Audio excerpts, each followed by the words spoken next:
Let's look at the Texas Bowl played on New Year's Eve between Arkansas and TCU. TCU coming in 6-4, fifth in the Big 12 against Arkansas, 3-7, sixth in the SEC West. And so we get a 3-7 SEC team playing a 6-4 Big 12 team in the Texas Bowl. So TCU opened up 5.5-point favorite, total at 57.5. And let's sort of look at the numbers first. Offensively, Arkansas comes in averaging 25 points a game, 151 on the ground, 240 in the air. TCU, 30 points a game, 216. Strength of their game is in the rushing, 196 in the air. So they're averaging more yards on the ground than in the air. How does that compare to Arkansas? Arkansas defensively, they're giving up 192 on the ground, 259 in the air. So that does favor the TCU run game. TCU giving up only 127 on the ground, 223 in the air. So Arkansas coming in, rushing for 151 a game, should be able to do something similar to what they've done on the ground, and then 240 in the passing game. TCU giving up 223 in the air.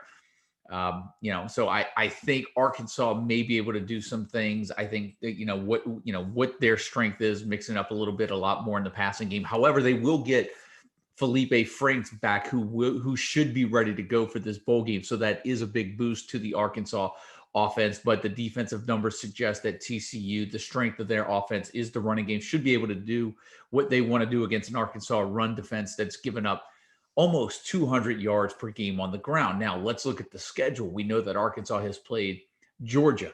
They've played Auburn. I'm thinking run-heavy teams, right? Texas A&M. When you look at the schedule, a 52-3 loss to Alabama at the end of the year. Where has Arkansas been able to win a game? They won at Mississippi State 21-14. They won against an Ole Miss defense, an Ole Miss team that's been defensively challenged. And they were able to win 24-13 against Tennessee. The last three losses, 63-35 at Florida, 27-24 to LSU, 50-48 at Missouri, and 52-3 against Alabama. The other games they lost at Auburn, they only lost that game by 2. So you look at a loss at Auburn by 2. You look at a loss at A&M by 11. They did get beat by Florida pretty darn good. They did get beat by Alabama pretty darn good. And they did get beat to open the season against Georgia pretty darn good. But I want to say Arkansas was even leading in that game at halftime. And they lost to LSU by 3, lost to Missouri by 2. So when you look at some of their losses, Auburn to 2, LSU by 3, Missouri by 2. Those were the losses against teams that are a little bit more on their level. Thrashed by Alabama 52-3, thrashed at Florida 63-35, and kind of gouged in the second half against Georgia in the season opener 37-10. I think we could argue that TCU is not Georgia, they're not Florida, and they're not Alabama. So when I look at the schedule, and I look at those games, I think the 5.5-point spread is about right. I think Arkansas has played most of the teams that they have played that have been on their level within that 5-point range. Now, let's look at TCU's schedule. Iowa State, they opened up with a loss. They did beat Texas by 2. Then they lost to Kansas State, lost Oklahoma, and then they beat Baylor by 10, beat Texas Tech by 16. They lost at West Virginia by 18. And then they beat Kansas pretty good on the road. They beat Oklahoma State, and then they throttled Louisiana Tech to end the year with that 52-10 out of conference win against a Louisiana Tech team that really hasn't shown us much. And I don't think that we can put a lot of stock into that game. The question is, does the point spread reflect any of their performance in that last game of the year against Louisiana Tech? And so I think this could be a game that has played a little, that might be a close game. I think that, Arkansas at times has shown the ability to play some defense. TCU has done the same. TCU, if they're not able to get things going in the passing game and they struggle with the run game, could have a tough time pulling away from Arkansas. And if Arkansas doesn't show efficiency in the passing game and can't put together anything defensively and really shut TCU down, or at least contain that running game, they'll have trouble playing within this 5.5 points. However, what we're going to be faced against. And this is what I'll get into when I make my picks. The motivation factor, where does it lie in this matchup? And let's talk about the key players first before we do that and make a pick for this game. As I mentioned, Felipe Franks should be back. 17 touchdown passes, 2,000 yards passing on the season. If not, KJ Jefferson will fill in. For him, the offense is going to be more efficient with Franks. That passing completion, the completion percentage just isn't there for Jefferson, and what I think it would need to be for Arkansas to win this game if Franks is unable to play. We know that Raheem Boyd is not going to be playing in this matchup, so it's Trelon Smith's backfield for Arkansas. 710 rushing yards, 22 receptions out of the backfield, 6 total touchdowns for him, 700 yards rushing on the ground. He's going to be the primary back in this matchup for Arkansas. And when you're talking about a primary back, Arkansas also has a primary receiver, and that's Treylon Burks. 51 receptions, 820 and 7 touchdowns. He's even got 75 rushing yards on the season. He is going to be the go-to target for Felipe Franks or whoever is going to be quarterback in the Arkansas offense in the Texas Bowl here. The wide receiver 2 is going to be Mike Woods. He's got 32 receptions on the year and also 5 touchdowns. So I don't think Woods is a bad option as a wide receiver 2, fantasy receiver 2 in this game. And then you may, if you're required to have a tight end in any type of league or format you're playing in, Blake Kern, not a bad selection with 20 receptions and 2 TDs. Anyone after that, it's really going to be like throwing darts at a board.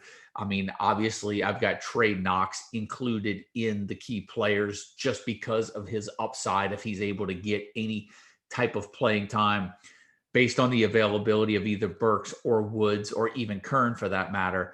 Trey Knox would be my the dark horse pick in this matchup. But for me, it's about Burks, Treylon Smith, and Felipe Franks. Those are the 3 assets that I want from a fantasy standpoint for Arkansas. Over on the TCU side, it's all about Max Duggan for me. 10 touchdown passes, 10 touchdowns rushing, 20 total on the year, 1,700, almost 1,800 passing yards, over 500 yards rushing. He's going to be the player to own in this matchup.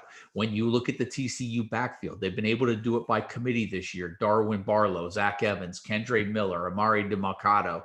Those 4 guys are going to be kind of mixed in and out. It could be whoever has the hot hand, but if you're going to read into the numbers and play the percentages, you're going to want to go with Barlow or you're going to want to go with Evans. My choice at this point late in the season, Zach Evans. They've been giving him the ball a little bit more, creating more touches for him.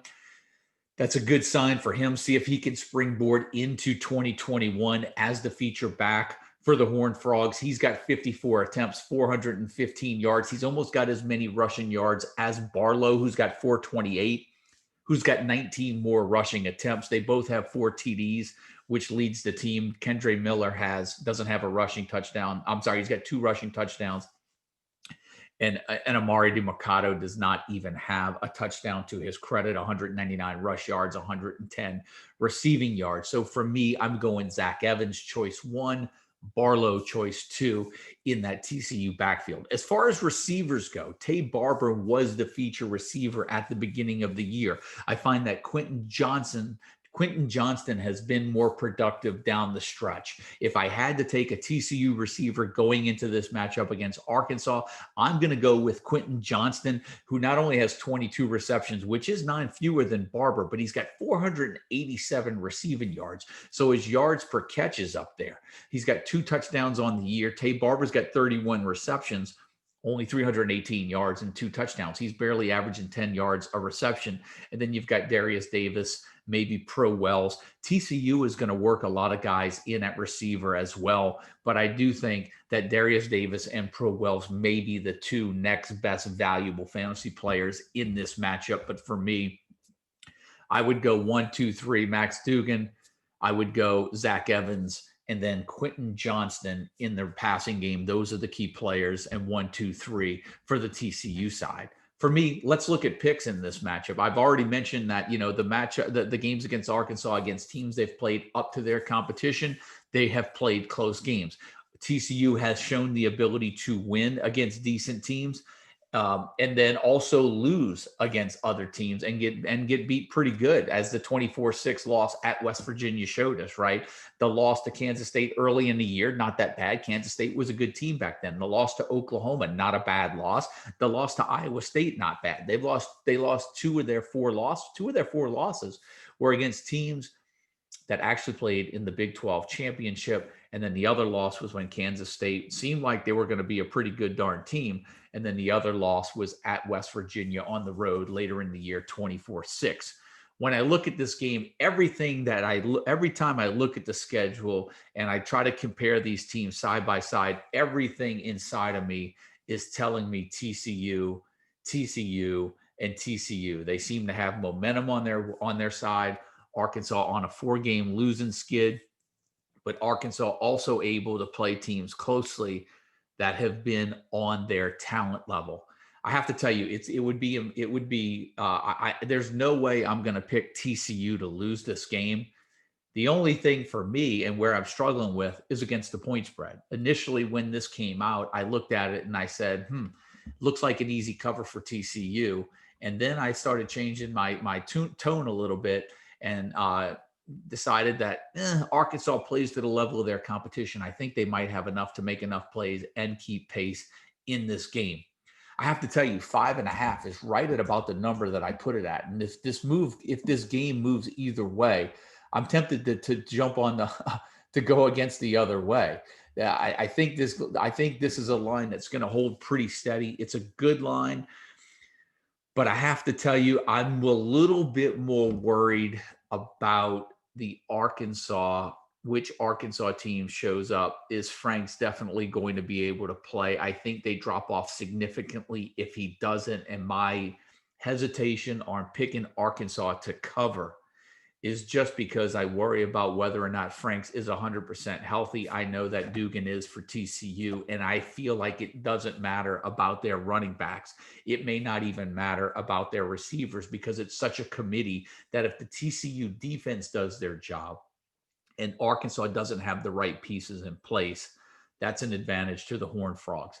Perfect world, first game of the season, everybody healthy. I think I'd probably take Arkansas and new coach this year, using this as motivation to build into 2021.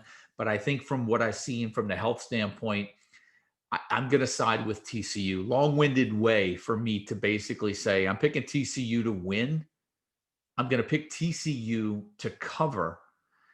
And I do think that this game has a way of getting over the total of 57.5. That's my pick for the Texas Bowl this year.